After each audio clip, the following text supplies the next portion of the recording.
Hello students, welcome to my channel. So students, जैसा कि आपके बीए सेकेंड सेमेस्टर के इंग्लिश लिटरेचर में जो आपका यूनिट नंबर 4 है, उसमें एक पोएम है अलेक्जेंडर पोप की एन एसे ऑन मैन। तो आज की वीडियो में हम आपकी यही पोएम को पढ़ने वाले हैं, बहुत अच्छे से समझने वाले हैं। तो देखिए स्टूडेंट्स, जो आपके सिलेबस में ये पोएम दिया गया है उसमें आपको इस पोएम का एपिस्टल सेकेंड दिया गया है, और ये जो एपिस्टल सेकेंड है वो 18 लाइन्स का है। तो देखिए, सबसे पहले तो आप इस पोएम के बारे में जान लीजिए कुछ इम्पोर्टेंट चीजें जो कि एग्जाम में ऑब्जेक्टिव्स में पूछ देता है। देखिए, जो एन एसे ऑन मैन है, ये एक बहुत ही लंबी रचना है अलेक्जेंडर पोप की, और इसको 4 भागों में बांटा गया है। और इसको जिन भागों में बांटा गया है उस भाग का नाम रखा गया है एपिस्टल, यानी उन सभी भागों को एपिस्टल कहते हैं। तो जो पहला भाग है एपिस्टल फर्स्ट, दूसरा एपिस्टल सेकेंड, तीसरा एपिस्टल थर्ड एंड चौथा एपिस्टल फोर्थ। तो आपके सिलेबस में एपिस्टल सेकेंड आपको पढ़ना है। और स्टूडेंट्स देखिए, ये जो पत्र है, इस पत्र के रूप में यह हीरोइक कपलेट्स में पत्र के समान लिखा गया है। और देखिए, ये जो पोएम है, इस पत्र को पोप ने अपने एक दोस्त लॉर्ड बोलिंगब्रोक को संबोधित किया है। तो ये इतनी चीजें आपको इस पोएम को पढ़ने से पहले पता होनी चाहिए थी, तो उम्मीद करती हूँ आपको पता चल गया होगा। और ये जानना भी इम्पोर्टेंट है क्योंकि क्वेश्चन में पूछ देता है कि उन्होंने अपने किस फ्रेंड को संबोधित किया। तो याद रखिए, लॉर्ड बोलिंगब्रोक को संबोधित किया था। तो चलिए स्टार्ट करते हैं। देखिए, इस पोएम के नाम से ही आपको लग रहा है एन एसे ऑन मैन, कि मतलब एक एस्से है मनुष्य के ऊपर। पोप इसमें मनुष्य के बारे में बताते हैं कि मनुष्य को किस चीजों पे ध्यान देना चाहिए, मनुष्य से जुड़ी बातें बताते हैं। चलिए स्टार्ट करते हैं। Know then thyself, presume not God to scan। देखिए, नो देन thyself, कवि जो है, पोएट जो है अलेक्जेंडर पोप, वो मानव जाति को यह सलाह देते हैं कि मनुष्य का सबसे पहला कर्तव्य ये है कि उसे अपने आप को जानने की कोशिश करना चाहिए, यानी मनुष्य को अपने बारे में जानने की कोशिश करना चाहिए। Presume not God to scan, और मतलब जो मनुष्य है उसे गॉड को स्कैन नहीं करना चाहिए, उसके पास ये राइट नहीं है। यानी उसे यह नहीं समझना चाहिए कि उसमें ईश्वर, प्रकृति तथा उसके द्वारा जो बनाई गई निर्मित वस्तुएं हैं उनका अध्ययन करने की शक्ति है। यानी ये शक्ति तो सिर्फ गॉड के पास है, तो मनुष्य को अपने आप को गॉड नहीं मानना चाहिए। The proper study of Mankind is man. देखिए, जो मनुष्य की प्रॉपर स्टडी है, यानी मनुष्य के जो अध्ययन का क्षेत्र है, वो मनुष्य खुद है। यानी मनुष्य को अपने बारे में ही अध्ययन करना चाहिए, अपने आप को ही मतलब समझने का प्रयास करना चाहिए। Placed on the isthmus of middle state. देखिए, स्थमस मतलब होता है जल डमरू मध्य जोड़ने वाला सकरा स्थान, यानी जहाँ से दो चीजें जुड़ रही हों। तो मनुष्य भी जो है स्थमस की तरह बीच की पोजीशन में रखा गया है, यानी वह एक तरह जानवरों से श्रेष्ठ है। यानी मनुष्य तो जानवरों से श्रेष्ठ है, लेकिन मनुष्य फिर भी सर्वोच्च नहीं है।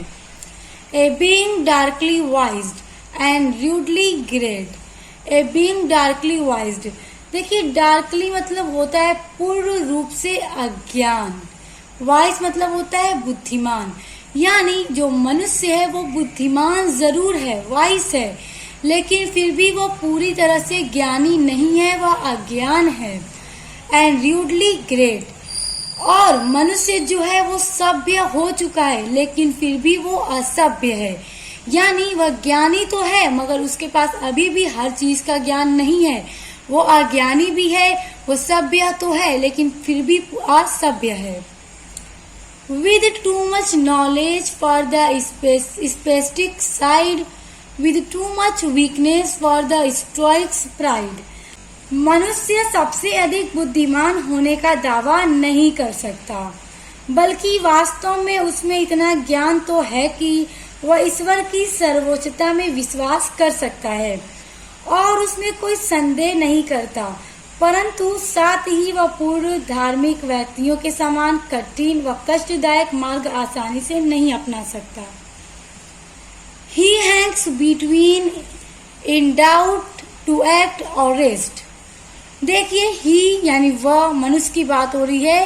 हैंग्स मतलब लटका हुआ है, बिटवीन यानी बीच में मनुष्य लटका हुआ है। In doubt to act, doubt मतलब होता है शक या संदेह, एक्ट मतलब कार्य और रेस्ट मतलब आराम। तो मनुष्य जो है इस बीच में लटका हुआ है कि उसे मतलब यही संदेह है कि वो एक्ट करे यानी कार्य करे या आराम करे। यानी मनुष्य अपने जिंदगी में बहुत ज्यादा कंफ्यूज्ड रहता है कि उसे काम करना चाहिए या आराम करना चाहिए, क्योंकि जब वो जमकर किसी चीज को लेकर काम करेगा तो वो आराम नहीं कर पाएगा, और आराम करने के लिए उसे काम को छोड़ना पड़ेगा। काम कम होगा तभी आराम ज्यादा होगा। तो मनुष्य क्या है, कंफ्यूज रहता है इसी चीज को लेकर के। In doubt to deem himself a god or beast. देखिए अब यहाँ पे कहा जा रहा है कि इन डाउट, कि मनुष्य डाउट में रहता है। टू डीम, डीम मतलब समझना या मानना, हिमसेल्फ यानी खुद को, यानी मनुष्य इस चीज को समझने में मतलब संदेह उसे रहता है कि वो अपने आप को गॉड यानी भगवान माने, और बिस्ट मतलब होता है जानवर। तो मनुष्य अपने आप में कंफ्यूज रहता है अपने आप को कि वो अपने आप को भगवान माने या अपने आप को जानवर माने। इन डाउट हिज माइंड और बॉडी टू प्रेफर। अब देखिए मनुष्य जो है उसे फिर एक चीज का डाउट है कि वो अपने माइंड यानी मस्तिष्क और बॉडी यानी शरीर, इन दोनों में से किसे ज्यादा महत्व दे। तो देखिए माइंड का यहाँ पर क्या मतलब है। देखिए माइंड का मतलब मस्तिष्क, यानी वो अपने आध्यात्मिक शक्ति जो है उसका विकास करे, अपने मस्तिष्क का विकास करे, अपने बौद्धिकता का विकास करे, या तो फिर बॉडी। बॉडी का मतलब ये है कि जीवन में जितनी भी भौतिक वस्तुएं हैं जो जीवन में आनंद देने वाली हैं, जैसे कि बड़ा बड़ा घर हो गया, अच्छा से अच्छा खाना पीना हो गया, और अच्छे से अच्छे कपड़े, महंगे से महंगे कपड़े, शूज, इन सब चीजों की अगर बात करें तो यहाँ पर बॉडी का यही मतलब है कि मनुष्य इस चीज में कंफ्यूज्ड है कि वो अपने मस्तिष्क का विकास करे, अपने आध्यात्मिक शक्ति का विकास करे। माइंड का मतलब यहाँ पर यही है, मस्तिष्क का विकास करना या आध्यात्मिक शक्ति का विकास करना। और बॉडी का मतलब क्या है कि जीवन में जितनी भी भौतिक वस्तुएं हैं जो जीवन में सुखी देती हैं, इंसान को खुश करती हैं, कि 4 दिन की जिंदगी है, चलो अच्छा अच्छा खाओ पियो, विकास मत करो अपने मस्तिष्क का, बस अच्छा अच्छा खाओ पियो, पहनो, अच्छे से घर में रहो, गाड़ी हो, बंगला हो, सब कुछ हो।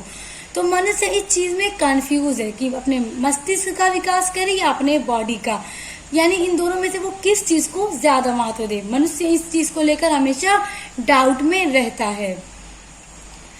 Born but to die. देखिए मनुष्य का जो जन्म है वो मरने के लिए ही हुआ है। एंड रीजनिंग बट टू एर। देखिए जो मनुष्य है वो पैदा ही हुआ है मरने के लिए। एंड रीजनिंग बट टू एर। देखिए एर मतलब होता है गलतियां। तो जो मनुष्य है उसकी जो बुद्धि है उसे प्रायः गलत रास्ते पर लेकर जाती है और वो गलतियां करता ही रहता है। Alike in ignorance, his reasons such, whether he thinks too little or too much। अब देखिए यहाँ पे कहा जा रहा है, पोप यहाँ पे कहते हैं कि जो मनुष्य है वो अधिक सोचे, अधिक विचार करे। देखिए थिंक्स टू लिटिल और टू मच, यानी वो कम सोचे या ज्यादा सोचे, यानी किसी भी काम को करने से पहले अगर मनुष्य कम सोचे या फिर ज्यादा सोचे या न भी सोचे तो भी वह सदैव अज्ञान ही रहेगा। यानी जो उसका ज्ञान है, यहाँ पे देखिए अलाइक इन इग्नोरेंस, यानी इसका मतलब यही है कि वो हमेशा फिर भी अज्ञान ही रहेगा, चाहे फिर वो कितना भी सोच करके कोई कार्य करे या ना सोच कर करे, फिर भी जो मनुष्य है वो हमेशा अज्ञान ही रहेगा, क्योंकि जो उसकी बुद्धि है उसको इसी तरह का गॉड ने बनाया ही है। Choice of thought and passion all confused. देखिए choice of thought and passion. देखिए थॉट मतलब होता है वैचारिक या विचार करना, पैशन का मतलब होता है जुनून किसी भी चीज को लेकर के। तो देखिए जो विचार इंसान करता है, मनुष्य करता है, तो वो अपने दिमाग से करता है, और जो पैशन होती है वो मनुष्य के हृदय से निकलती है। तो यहाँ पे जो मनुष्य है वो कंफ्यूज्ड है, देखिए ऑल कंफ्यूज्ड, कि वो अपने दिमाग की सुने या अपने दिल की सुने। स्टिल बाय हिमसेल्फ अब्यूज्ड और डिसअब्यूज्ड। अब देखिए स्टिल बाय हिमसेल्फ अब्यूज्ड और अब्यूज्ड। देखिए अब्यूज्ड मतलब होता है गलत मार्ग, यानी मनुष्य जो है वो गलत कार्य करता है, और डिसअब्यूज्ड यानी सही मार्ग। तो मनुष्य खुद ही अपने लिए गलत रास्ता चुनता है और मनुष्य खुद ही अपने लिए सही रास्ता भी चुनता है। तो इसलिए कहा जा रहा है स्टिल बाय हिमसेल्फ, यानी वह अपने आप में ही, अपने लिए ही, खुद ही अपनी करतूतों से ही अपने लिए सही रास्ता भी चुनता है और गलत रास्ता भी चुनता है। तो इसलिए कहा जाता है कि जो मनुष्य होता है वो अपनी किस्मत स्वयं बनाता है, अपना सौभाग्य खुद ही वो बनाता है, कि अगर वो अच्छा काम करता है तो उसे अच्छी चीजें मिलती हैं, गलत काम करता है तो गलत चीजें मिलती हैं। तो इसीलिए कहा जा रहा है स्टिल बाय हिमसेल्फ अब्यूज्ड और डिसअब्यूज्ड, अपने अच्छे रास्ते का भी और अपने बुरे रास्ते दोनों का मतलब कि बनाने वाला वो खुद ही स्वयं होता है, यानी जो कार्य उसे करता है उसे उसी तरह का मार्ग मिलता है। Created half to rise and half to fall. देखिए created half to rise, rise मतलब उठना और फॉल मतलब गिरना। तो मनुष्य को क्रिएटेड बनाया गया है, इसी तरह का मनुष्य को बनाया ही गया है ईश्वर के द्वारा, कि वो अपने आप को जब चाहे उठा सकता है और जब चाहे गिरा सकता है। तो वो कैसे उठाएगा और गिराएगा? देखिए जब मनुष्य कोई अच्छा मार्ग चुनेगा, अच्छे कार्य को करेगा, तभी वो अपने आप को संसार में उठा सकेगा। और जब वो गलत रास्ता चुन लेगा तो वो गलत काम करेगा और अपने आप को क्या है, गिरा लेगा। तो इसलिए कहा जा रहा है created half to rise and half to fall. वो मनुष्य को ऐसा ही बनाया गया है कि वो खुद को उठा भी सकता है और खुद को गिरा भी सकता है। देखिए great Lord of all things. Lord मतलब होता है मालिक या स्वामी, यानी ग्रेट लॉर्ड महान स्वामी या मालिक ऑफ ऑल थिंग्स सभी वस्तुओं का, यानी संसार में जितनी भी वस्तुएं हैं सभी का मालिक इंसान स्वयं है। अगर हम एग्जाम्पल लें एक कार का, तो देखिए कार भी मनुष्य के द्वारा ही बनाई गई है, तो उसका मालिक हुआ। उसके अलावा अगर हम किसी भी चीज का एग्जाम्पल लें, अगर हम शिप का एग्जाम्पल लें जो पानी पर चलता है, एरोप्लेन का एग्जाम्पल लें जो हवा पे चलता है, हवा में उड़ता है, तो देखिए ट्रेन है ये भी मनुष्य ने बनाई है। हर एक चीज सब मनुष्य के द्वारा ही बनाई गई है, तो मनुष्य ही स्वयं उनका मालिक है। ये प्रे टू ऑल, लेकिन वो उनका शिकार भी है। अब देखिए मनुष्य उनका मालिक तो है लेकिन उनका शिकार भी है, क्योंकि देखिए कार मनुष्य ने बनाई, मनुष्य उसका मालिक है, लेकिन अगर एक्सीडेंट हो जाए तो उसकी मौत भी हो सकती है। तो उसका मालिक होने के साथ साथ भी वो उसका शिकार है, एक्सीडेंट हुआ और उसकी मौत हो गई। उसके अलावा अगर हम देखें शिप की बात करें जो पानी में चलता है, शिप समुद्र में तूफान आया तो जहाज का मालिक स्वयं एक इंसान है, मगर फिर भी वो उसका शिकार हो जाता है और मौत हो जाती है। तो वही कहने का मतलब है, अलेक्जेंडर पोप यही कहते हैं कि मनुष्य स्वयं दुनिया की हर वस्तुओं का स्वयं मालिक है, मगर उनका शिकारी भी है। सोल जज ऑफ ट्रूथ।